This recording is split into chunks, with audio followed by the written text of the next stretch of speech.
What's up, YouTube? Today we are going to be going over how to squat. I'm going to be giving you guys every little detail you need to have a successful squat and feel good in that squat. So we're going to be talking about foot, knee, hip, and upper back positioning. We're going to be talking about weights to use, kettlebells, dumbbells, or even using a barbell, and we're going to go through every little detail you guys need. So let's jump right into this. Let's have some fun. Alright guys, so we're going to be starting with foot position. I want you guys to learn the distance that you guys need to have that works for you. So for me specifically, I like having my feet slightly outside of my hips and right outside of my shoulders. Most of the time, that's a general position that works for most of my clients or anybody that I kind of train virtually or whatever. If you guys want to open up slightly more, you can. If you like a more narrow stance, you can do that as well. But the basics you need to have are a slight pointed angle outwards with your feet. They should definitely be pointed out just a little bit, a few centimeters, not fully straight, just a little bit out. And then as we go down, those toes play a key role in our squat. They should be spread as much as you can and planted into the ground. So if these were my feet on the ground, I like to open and spread and press my toes in the floor. And that helps me grip the floor with my feet. That's the foundation of our squat, and that's the starting point of it. So I don't want to be squatting down and letting my feet and ankles collapsing in. There's no power in that position. And even if I'm just straight, there's no power in that position. I need to grip the ground and press through the floor as hard as I can. So foot position are nice and strong, and now we move up to the knees. Okay guys, step 2. We got our feet in a good position. They're planted in the floor and they're nice and strong. Now we're going to be looking at our knees and our hip position. So our knees should always follow where our feet are pointed. That's why I like having the feet pointed out. If my feet were straight, the knees would technically be going straight, but as I have weight on my back or weight at my chest, these are eventually going to cave on us, okay? We need to have that slight angle with our feet so our knees can track directly over that midline to outer part of the foot. And now if you see my feet, they're working in that nice strong position with a nice strong arch as I'm gripping the floor with my toes, right? And the knees are following. From the shin to the knee is right in that line where we want it. Then the hips are following in that exact line as well. If my hips feel like they're rotated one in or out, then I'm going to be off balance. So I need to be even on both sides with my ankles, knees, and hips. And from there, that's when we start to descend in that squat, opening and pushing those knees out. I don't want you guys to get a feel for like a sumo squat where we're just spreading apart, but you definitely need to have some sort of drive from our hips and opening up in this position. Not just the knees pointed out. Get a feel for the hips opening as well as you get into that depth.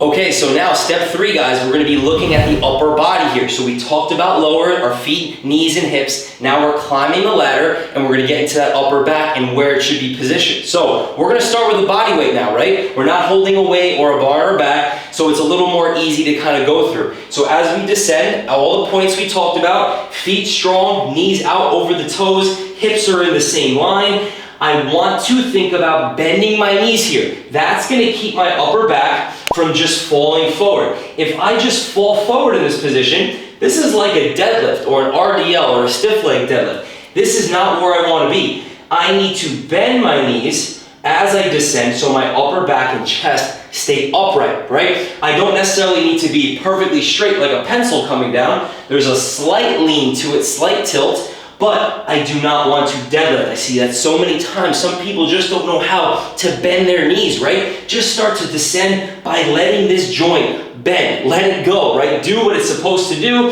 And your chest, some people may struggle. You may feel like you have to fall forward, or you may be leaning backwards. But you need to have that slight angle to drop far into that squat. So work on that upper back, being in that little bit of an arch position and slightly tilted forward, and you guys should be in a nice position in a good body weight squat. Okay, so now we're going to be working on a weight, guys. We're going to be holding a weight at our chest. I love using kettlebells for some good goblet squats.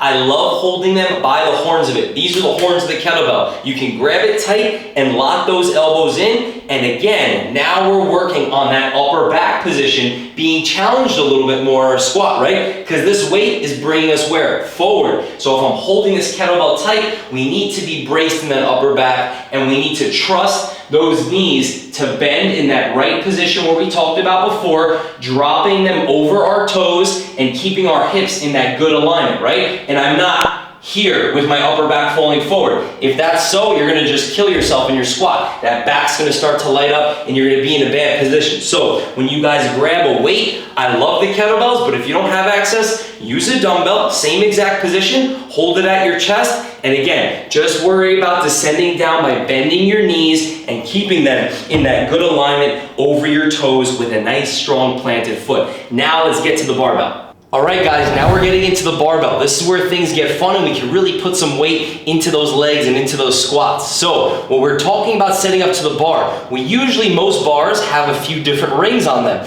where are right between the knurlings of the bar, and that's a way to just line your hands up, right? So everybody, again, is going to be different here, but I would suggest trying to start with the closer ring on the bar, and then you could transition if you need to, if you feel like you're too tight, to the wider one, okay? Even some people like to grab the bar pretty wider than the rings there, but you guys can definitely start a little closer if you want. So after you guys have got your grip, even on both sides, we try to get our back and neck centered right under the middle of that barbell. So when I come underneath, we don't want to be right on the top of our spine and neck. Most of you guys are going to feel your spine up there where those bones are, and they're not going to feel comfortable. You need to find that shelf, which is usually right on top of our trap muscles in our back. So again, there are different types of squats, a low bar squat or a high bar, but most of us in general should be taking that bar and putting it right on top of your traps. You can step off and then you feel comfortable with that barbell. Always start with no weight on it. Just get a feel. Are my hands comfortable? Is my back comfortable? If not, you can open up the hands. You could bring them tighter if you like that, and then you could go into your squat.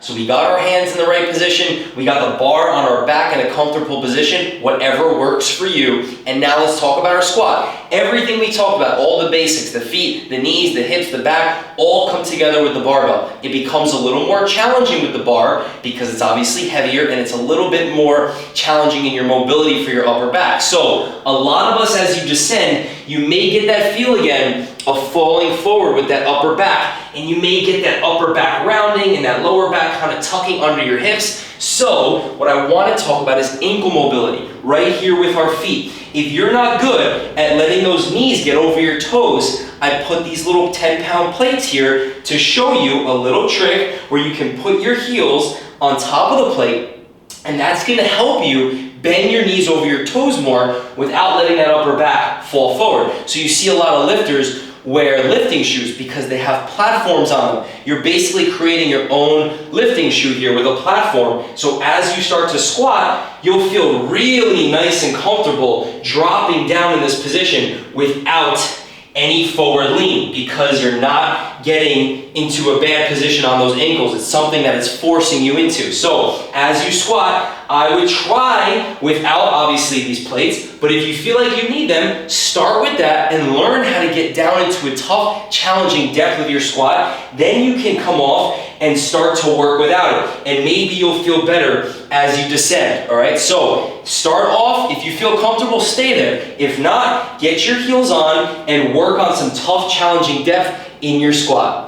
Okay guys, last piece to the squat that I want to talk about. I want to talk about core bracing and when to inhale and exhale. So we're going to start, obviously when you take that bar off your back, you're going to be standing straight up. This is when I want you guys to inhale. You don't have to take the deepest breath of your life, as you see some of these power lifters do because they're lifting hundreds and hundreds of pounds. But take a nice inhale, and when you do, you're gonna hold it and brace your stomach as if I or someone was next to you, jabbing you in the stomach. You need that thing to be tight and braced, right? So watch me. I'm gonna take a nice inhale, hold it, and then I descend in my squat, holding my breath the whole way. And as I stand up, I exhale at the top to finish. So let's go over it again. Big inhale, brace that core, you're gonna squat, and then as you're finishing, you exhale, so you're braced. So here we go, inhale, hold it, I squat, exhale, at the top. Perfect. That's how you need to brace your core, especially when you have 100, 200, 300, whatever weight you get to on the bar, you are gonna need that core bracing. even if you're using a dumbbell or kettlebell, make sure you guys are bracing that core when you're ready for those heavier weights, all right? So work on that and you guys should be just fine. All right, everybody, that's it. We went over all those details today. We talked about foot position, knee, hip, upper back position. We went over how to squat with a kettlebell or a dumbbell, how you guys would feel with that. We went over that barbell, where to put it on your back, where to place your hands, and all those little details, especially that bracing that gets super important as you guys start to get stronger. So start body weight, especially if you're a beginner, get into some dumbbells or kettlebells. As you guys get in that 40, 50 pound range, then you can know that you're on that way to the barbell. Put the barbell on your back, start with maybe 10s on it, and gradually go up. Do not be a hero lifter and just start throwing 45s or 25s on there if you're not ready for it. Learn the positioning, learn the foundation so you guys can build off of that foundation, all right? I hope this video helped. Let me know if you guys liked it and if you want any other tutorial videos in the next coming videos that I'm gonna post. And I hope you can subscribe to my page. I hope you enjoy it. I'm here for you guys and I can't wait to give you more content.